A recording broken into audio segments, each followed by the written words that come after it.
Have you ever sat alone in a quiet room and whispered to God, "Why am I alone now?"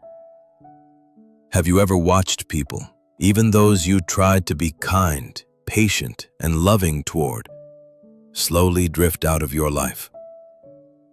Loneliness can often feel like a punishment or a rejection, leading us to believe that God is taking people away from us.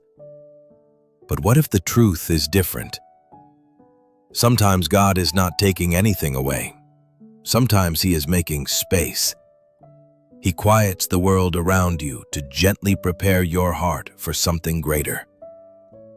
Please stay until the end, because the story of Martha might change the way you understand your own silent seasons. In a quiet countryside village, where dirt roads curved between small houses and open fields moved like waves in the wind, lived an old woman named Martha. Though she walked slowly, her heart carried a deep, steady warmth, and everyone who entered her simple wooden home felt a sense of peace. Martha lived by a simple truth: God lives wherever kindness lives. There was a time when her life was a symphony of sound and movement. Her husband was a strong, cheerful man who laughed easily, and her son Daniel was an energetic boy, always full of questions about the world and God.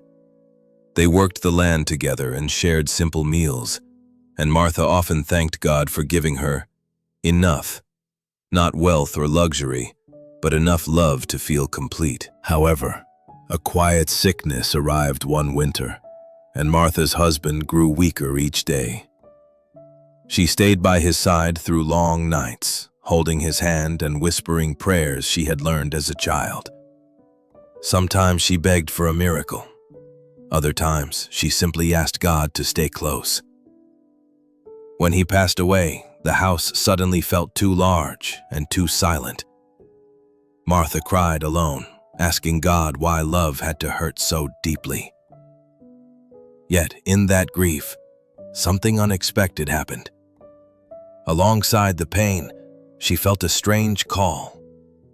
It was as if God was reminding her that His presence had not left with her husband. The silence was painful, but she realized it was not empty. As time passed, Daniel grew up and left the village for work in the city. At first, he returned often with loud stories and gifts, but eventually, his visits became shorter and rarer. Months passed without him coming at all, and Martha learned to eat her evening meals in solitude. Some nights, the weight of loneliness pressed heavily on her chest, and she whispered, "Is this what remains for me?" Yet, every morning she rose before the sun, washed her face, and thanked God for life.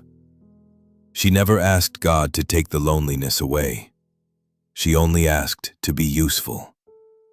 She began to turn her solitude into service.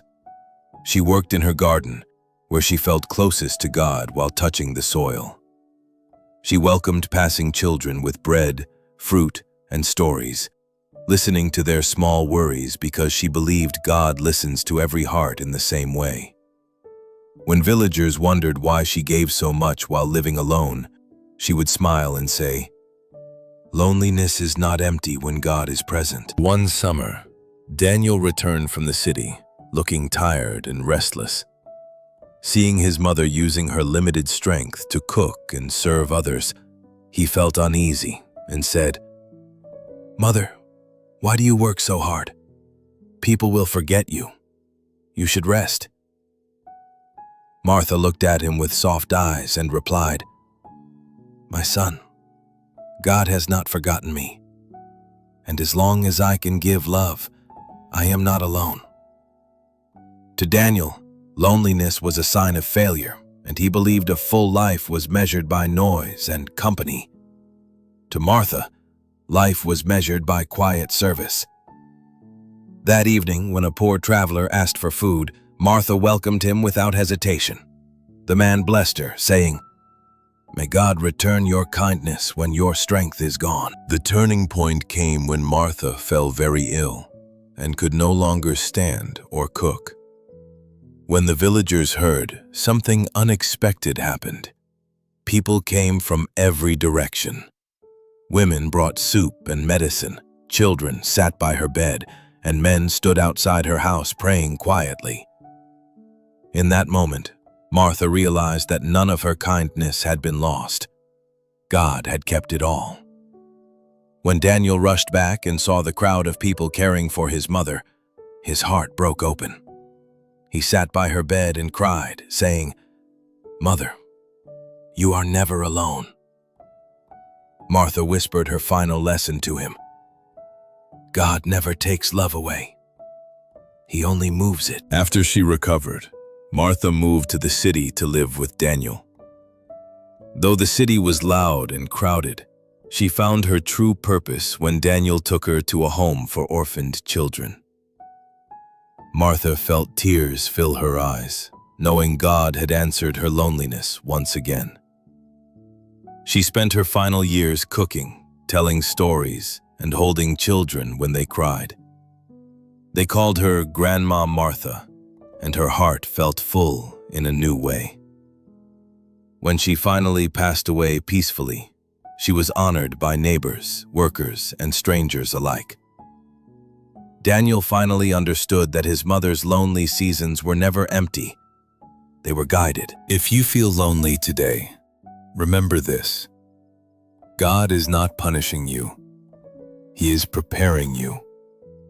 He removes the noise so you can hear the voice of love more clearly. He removes people so your heart can grow wider and you can become a light for someone else. Love given through God never disappears. It only finds new places to live. Thank you for listening to Martha's inspiring journey.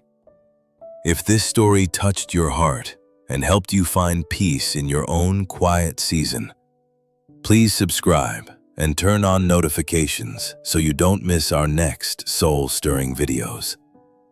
I promise to continue bringing you meaningful stories that light up the dark corners of life. See you in the next video.